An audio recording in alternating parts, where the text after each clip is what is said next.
Okay, let's look at the calculus problems for this week, okay? The first one says, on what intervals is this function concave down?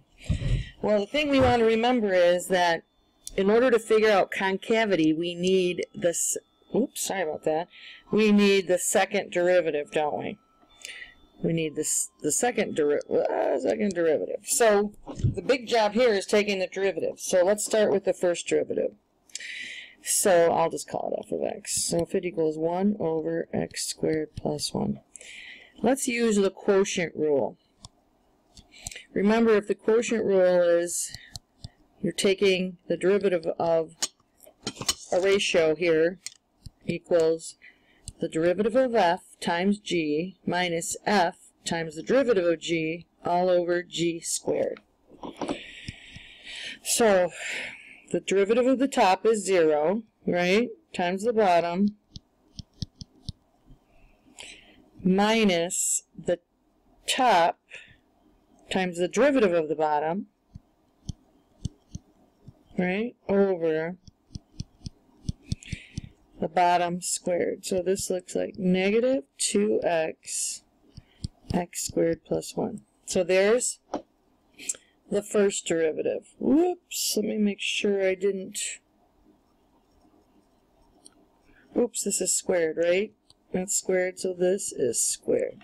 So there's the first derivative. Now we have to take the derivative of this. Negative 2x x squared plus 1 squared. Now, this constant I'm going to pull to the outside, so I don't have to deal with it right now. So we'll take the derivative of x over x squared plus 1 squared. Alright, we're using the quotient rule again. The derivative of x is 1 times g minus the top times the derivative of the bottom. I don't know if I can erase that. Okay. Which is, right, 2 x squared plus 1 to the first. And according to the chain rule, the derivative of the inside, 2x. Right? All over x squared plus 1 to the fourth, right? Because g squared, I have to take g and square it. All right, let's start to simplify this a little bit. So I still have this negative 2 out here. So this becomes x squared plus 1 squared minus 2. I got a 2 and 2 x's, 4x squared to the first, all over x squared plus 1 to the fourth.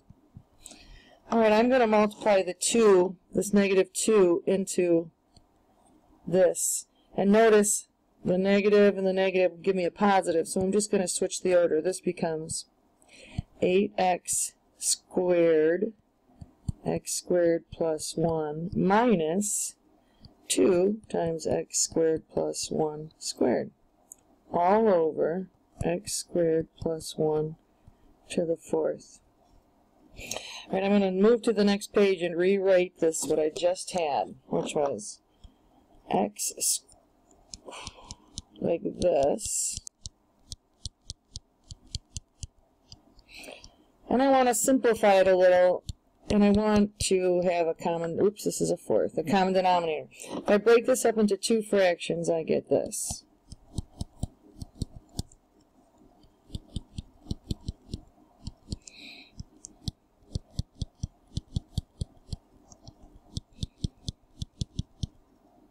Alright, so notice one of these can cancel one of those, right? And I could actually cancel 2 here, but I want a common denominator, which will have to be x squared plus 1 raised to the third. So I'm going to cancel one of these using one of those. Right? So now everything is over x squared plus 1 to the third. So this becomes, now notice I want to multiply this through 2x squared plus 2 up here. and I'm going to subtract minus 2x squared plus 2 equals 6x squared plus 2 over x squared plus 1 to the third. Right, this is my second derivative, right? In order for us to figure out concavity, we have to find out where this second derivative is 0. Well, notice the denominator right here will never be 0, right? Because anything squared, oops, sorry about that. Oh, dang it. Anything squared is 0 or positive plus 1. So this denominator will never equal 0. So we'll take the numerator. So this thing will equal 0 when the numerator equals 0. So I'm going to subtract 2. Whoops. I believe this is a negative here. Sorry. Which this is a negative. Which this is a negative, which makes that a positive. Sorry, I lost that negative. Keep that in mind. So x squared equals 2 over 6, or 1/3. So x equals the positive and negative square root of 1/3. Well, that can be written positive and negative 1 over the square root of 3, and I'll rationalize it. Positive negative square root of 3 over 3. Now, for us to figure out where the concavity is, we know it's 0 here. That means this is an inflection point. So I'm going to take a number line, and I'll put negative square root of 3 over 3 and positive square root of 3 over 3. Right? These are my inflection points.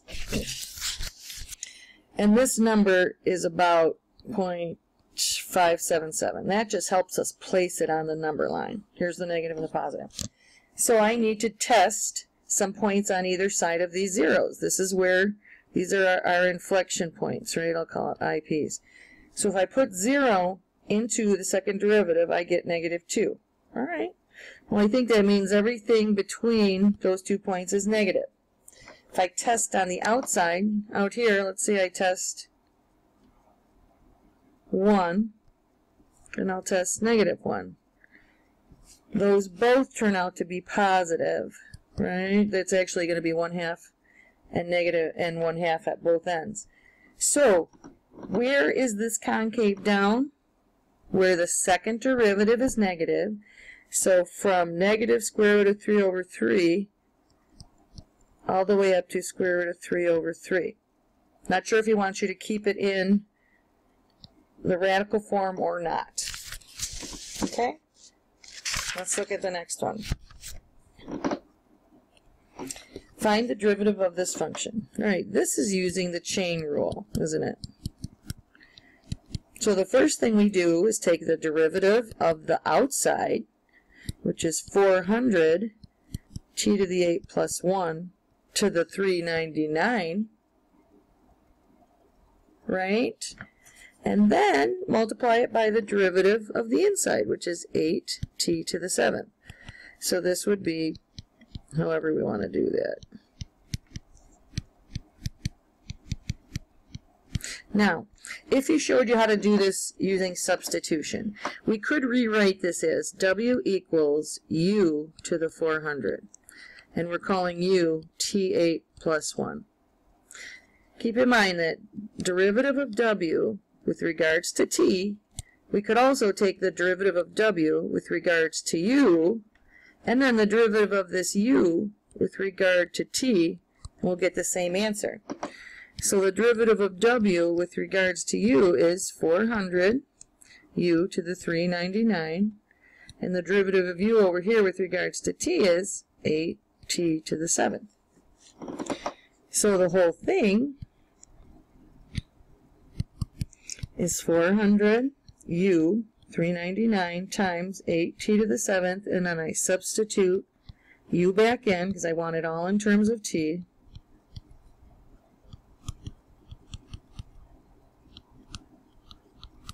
I get the same answer, don't I? So you don't necessarily have to explicitly use the u function. You can do it here and just understand that you're taking the derivative of the outside and then the derivative of the inside, which gave us that. Alright? So those are, oops, I forgot to write 399 there. These are the same answers. Alright, the derivative of this function. Now, to me, it always helps to write this with a rational exponent like that, because that's what it is. 1 minus 10 to the x to the 1/2. Again, the chain rule. Take the derivative of the outside, 1/2, 1 minus 10x, and then 1/2 minus 1, so negative 1/2. Then the derivative of the inside, which is negative 10x to the 9th. So if we simplify this, we have a 2 in the bottom, we have a negative 10x to the 9th in the top, and we have this square root, 1 minus x to the 10th in the bottom, and I can simplify this to negative 5x to the 9th over, right, the 10 and the 2, simplify, square root of this. Oh. If you want, let me show you this by using the u substitution. So again, the derivative of f with respect to h could be done by saying the derivative of f with respect to u times the derivative of u with respect to x. So if u is 1 minus x to the 10th, du equals negative 10x to the 9th, right? I'm calling f of x now equals square root of u, which is u to the 1/2.